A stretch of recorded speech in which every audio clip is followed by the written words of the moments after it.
Good morning, and a warm welcome to your show, Sunny Mornings, Ocean Beach. I'm your host, Melissa, and it's Tuesday, August 11th. You'll be interested to know, 34 years ago, today in 1992, Mall of America opened its doors in Bloomington, Minnesota as a massive shopping and entertainment complex, bringing dozens of stores, an indoor amusement park, and immersive attractions under one roof. The opening marked a milestone in retail and family entertainment by redefining the shopping experience, drawing visitors nationwide and inspiring a new generation of destination centers. So now you know. And now, it's time for the Surf Report. Tuesday at Ocean Beach. This morning, it's looking choppy with waves at 2 to 4 feet. Conditions will stay similar through the morning, but expect the swell to build slightly to 3+ feet by late morning. Winds are currently onshore at 9 miles per hour, increasing as the day goes on. Best time to ride is at 6 a.m. with a 0-foot incoming low tide, when the west-northwest swell is 4 feet at 8 seconds, and the sideshore wind is 9 miles per hour. The first high tide on Tuesday will be 5 feet at 12:15 p.m., followed by a 2.5-foot low tide at 4:45. The nearshore buoy in San Francisco Bar reads 60 degrees for the water temperature. Choppy conditions persist with wave heights ranging from 3 to 4+ feet on Wednesday. Thursday sees similar choppy surf at 3 to 4 feet, with winds remaining steady. Friday drops to 2 to 3 feet, offering a slight improvement in conditions late in the day as winds ease. This morning, there's a slight chance of drizzle, and it feels like 60 degrees, with 10 mile per hour wind. The sunset will take place at 8:07, and it will rise again tomorrow at 6:23. It looks like we're in for a slight chance of drizzle early today, giving way to partly sunny skies, with a high near 64, and a moderate southwest breeze, around 13 miles per hour. If you're inland, it will hit a high of 67. Tonight, expect mostly cloudy skies, with a low around 58, and light winds around 10 miles per hour. Looking ahead in the weather.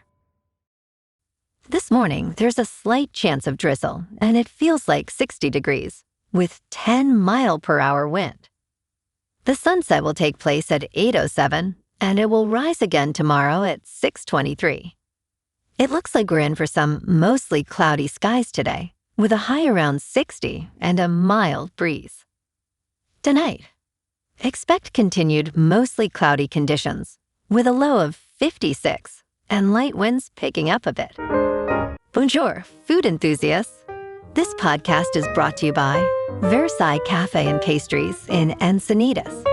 Nestled on El Camino Real South, just north of Encinitas Boulevard, this cafe is a haven for culinary delights. Indulge in their amazing Eggs Benedict or their gluten-free crepes.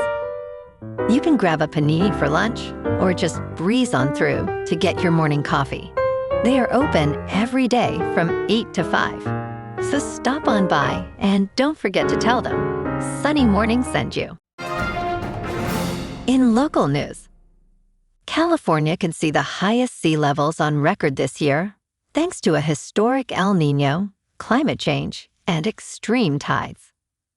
Experts warn that major flooding and widespread damage are possible in the Bay Area. Folks who really think about coastal risks are very concerned that the single highest sea levels are quite possible this winter in California, and that is going to be a problem, said Daniel Susac, a climate scientist with UC Agriculture and Natural Resources. The National Weather Service has warned that king tides may cause minor flooding along the Marin County coastline and Bay Area shorelines this week. Residents with flood-prone properties are advised to sandbag their homes and avoid driving through flooded roads.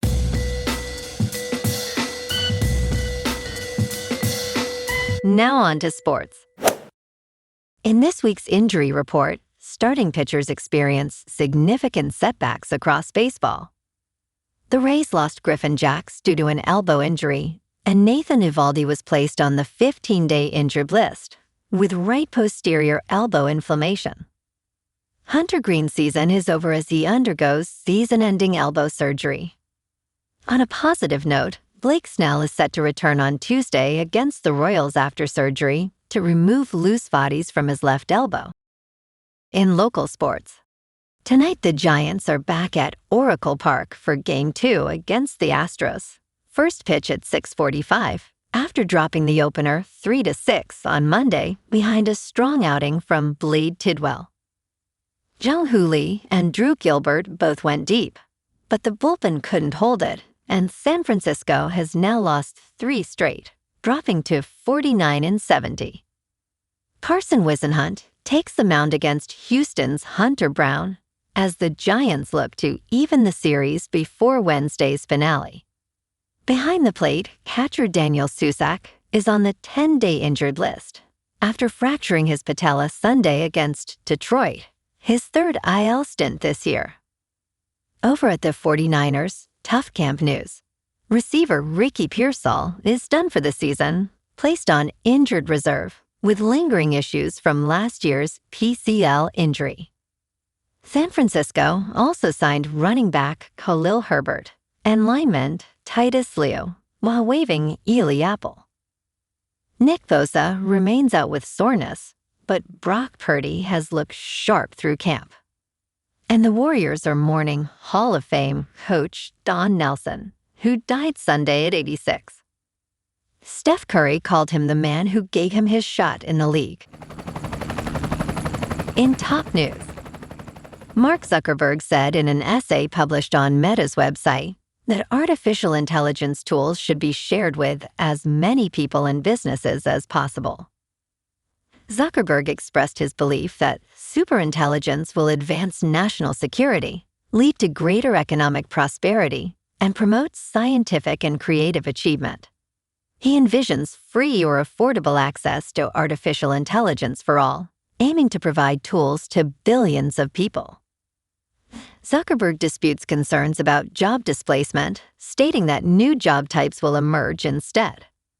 Meta will create a Future is for Everyone fund to benefit communities impacted by data centers, investing $1 billion. He also suggests resuming the release of open-source models to enhance competition. In business news, eBay may dodge a GameStop takeover, but there is a new twist in the Ryan Cohen saga. Bloomberg reports that GameStop could propose collaborating with eBay in a way other than a merger. Some analysts doubt whether eBay would benefit much from such a deal.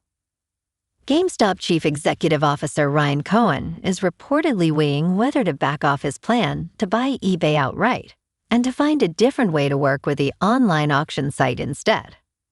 However, some analysts say the benefits to eBay from such a partnership are not so obvious.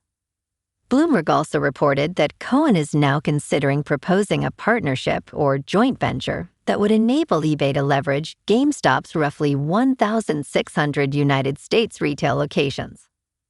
GameStop, in turn, would try to get a spot on eBay's board, according to Bloomberg.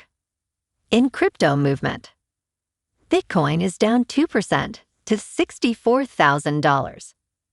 Ethereum is down 2.5% to just under $1,900. And XRP is down 2% to $1.01. Moving on to a more local vibe. In our community spotlight on health and wellness, we are working with a national Pilates studio to bring you some free classes, so listen up. Check out Club Pilates. With several locations in the San Diego area, Pilates presents a comprehensive wellness approach, cultivating strength, reducing tension, and elevating mental well-being. Scientific research affirms its benefits. So now you can check out Club Pilates for a free class, with locations in Encinitas, Solana Beach, Oceanside, La Jolla, and more. Just be sure to tell them Sunny Morning sent you by. And now, back to the show. Let's talk tech. OpenAI reportedly completed a $7 billion employee tender offer. The company bought back $7 billion worth of shares from employees to provide liquidity to its workforce. This deal, reported by Bloomberg, valued OpenAI at $852 billion, the same as its most recent fundraising round in March, which added $122 billion to the company's resources. OpenAI filed confidentially with the Securities and Exchange Commission in June in preparation for a potential initial public offering later this year. However, a tender offer suggests that an initial public offering may not be forthcoming soon. With many tech companies remaining private longer, private tenders have proven useful for firms to allow employees to realize the value of their stock compensation without public offering difficulties. OpenAI did not respond to a request for comment by publication time. Last month, OpenAI Chief Executive Officer Sam Altman stated that, "We did not have our best 12 months ever, which is mostly my fault, but we are about to have our best 12 months to date." Firms going public typically want to show strong financial results to attract investors, and the Wall Street Journal reported in April that the company missed internal financial goals.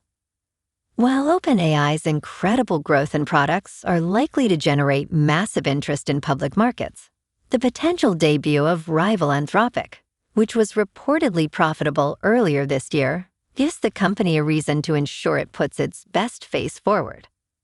The tender could signal that the much-anticipated offering will wait for OpenAI's new strategy of focusing on its enterprise business to gain traction. And in entertainment news, J.J. Abrams is addressing fan theories surrounding the new sci-fi adventure The End of Oak Street. Directed by David Robert Mitchell, the film features a family led by Anne Hathaway and Ewan McGregor, whose suburban street is transported to prehistoric times among dinosaurs. Abrams clarified at the Los Angeles premiere that the film is not connected to his Cloverfield franchise. The only connection to our Cloverfield movies is that Ewan's partner is Mary Elizabeth Winstead, he explained. He also expressed excitement about dinosaurs interacting in a suburban setting.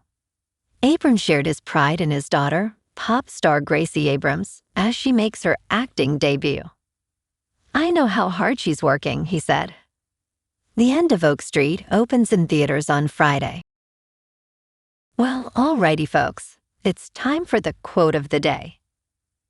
And today, our quote comes from the American author and philosopher Eric Hoffer. And he said, "In times of change, learners inherit the earth, while the learned find themselves beautifully equipped to deal with a world that no longer exists."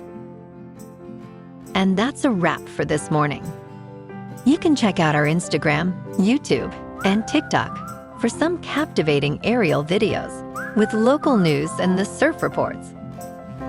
Have an amazing day, my good friends. We'll see you tomorrow with another episode of Sunny Mornings, Ocean Beach.